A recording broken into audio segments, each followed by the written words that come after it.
Yo, what's up everybody? It's Coding Kendra back again with part 2 of our deep dive into the dopest features of React 19.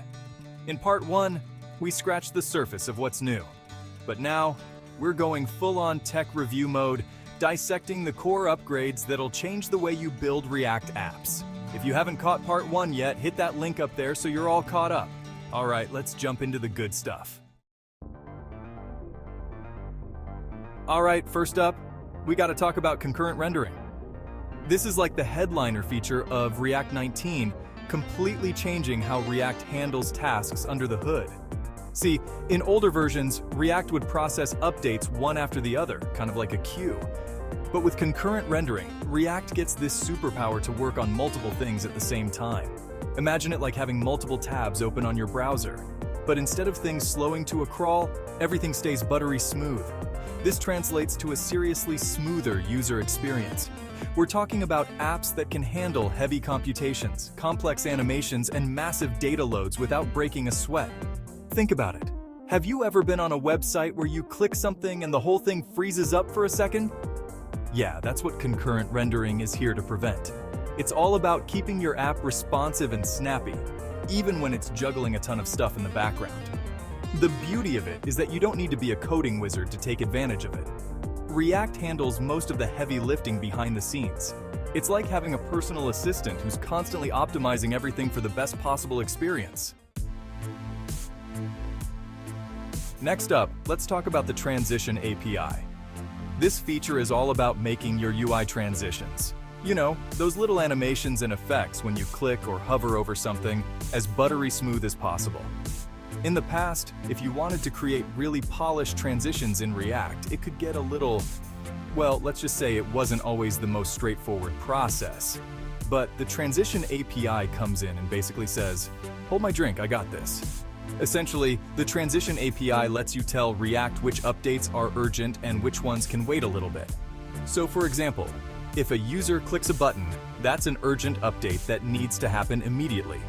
But if you're loading in some data in the background, that can probably wait a few milliseconds without the user even noticing.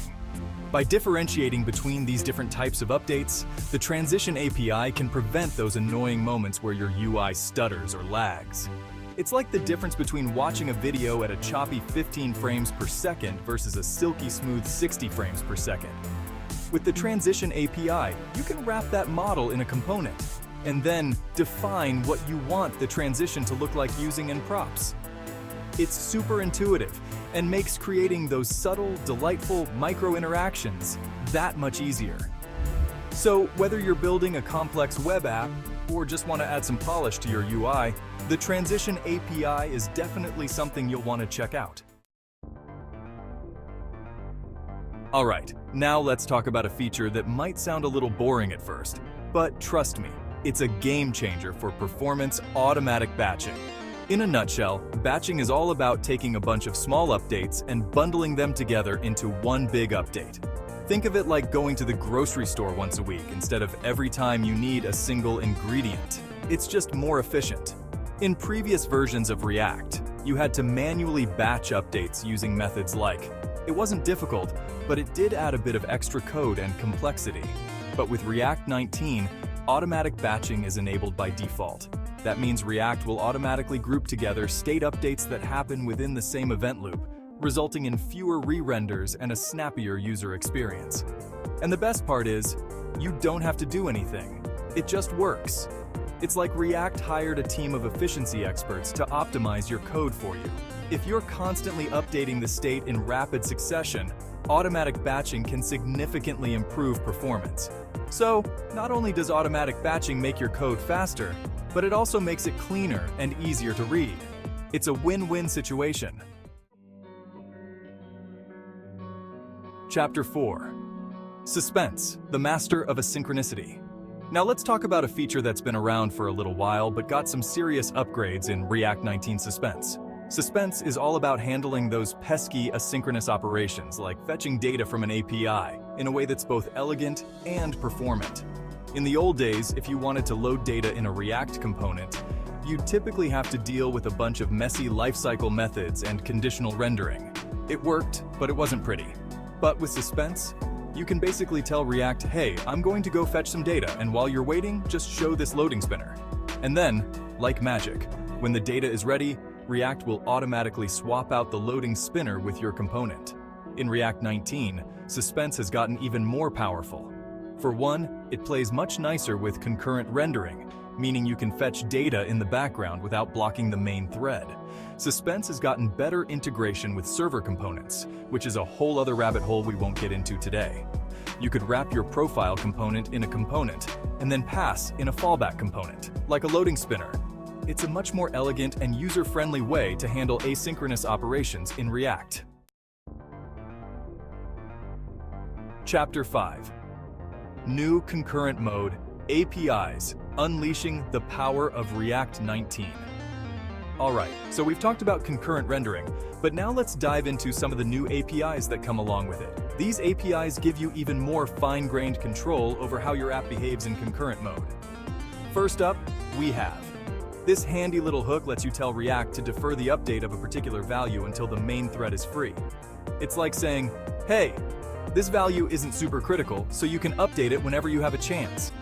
This is super useful for things like search results or lists where you don't want to block the UI while the user is typing. You can defer the update of the results list, so the input field stays responsive even if the search is taking a while. Next, we have this hook is all about creating smooth transitions between UI states, even when those states involve expensive operations. With, you can wrap a state update in a transition, and React will make sure that the transition happens smoothly, even if there are other updates happening at the same time. Finally, we have this hook is essential for creating accessible components, generating unique IDs for elements on the page, which is crucial for things like labels and area attributes. Chapter 6. Improved error handling, catching bugs like a pro. Okay, let's face it, no one likes errors, but they happen, even to the best of us. The good news is that React 19 comes with some handy improvements to error handling, making it easier to catch and recover from those pesky bugs. Error boundaries, a feature introduced in earlier versions of React, have been enhanced in React 19 to provide more informative error messages and better debugging capabilities. Think of error boundaries like those safety nets you see at construction sites. If a component throws an error, the error boundary will catch it and prevent the entire app from crashing. Instead, it will display a fallback UI, like an error message, and give you valuable information about what went wrong. In React 19, error boundaries are even smarter. They can now capture errors that occur during different phases of the component lifecycle, including rendering, lifecycle methods, and event handlers. This means you have better visibility into what's causing your errors and can fix them more effectively. With these enhanced error handling capabilities, you can build more robust and reliable React applications. Chapter 7. Developer experience making your life easier. Alright, let's be real for a second. Coding can be frustrating sometimes, right? But the good news is that React 19 doesn't just focus on performance and new features. It also cares about making your life as a developer easier. First off, the React team has been hard at work improving the developer tools. You know, that little panel in your browser that lets you inspect components, track state changes, and basically debug your entire app? Yeah, that one just got a whole lot better. They've added new features, improved performance, and made the whole experience smoother and more intuitive. It's like they took your favorite coding Swiss Army knife and gave it a serious upgrade. On top of that, the React documentation has also gotten a major overhaul. It's now more comprehensive, easier to navigate, and packed with helpful examples. Seriously, if you haven't checked it out lately, you're missing out. The React team and community are dedicated to making your developer experience the best it can be. So, there you have it.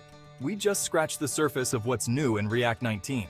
From concurrent rendering and the transition API to automatic batching and improved error handling, this version is packed with features that will make your apps faster, smoother, and more enjoyable to build. Now, I know it can seem like a lot to take in, but the best way to learn is to dive in and get your hands dirty. As always, if you have any questions, thoughts, or suggestions for future videos, drop them in the comments below.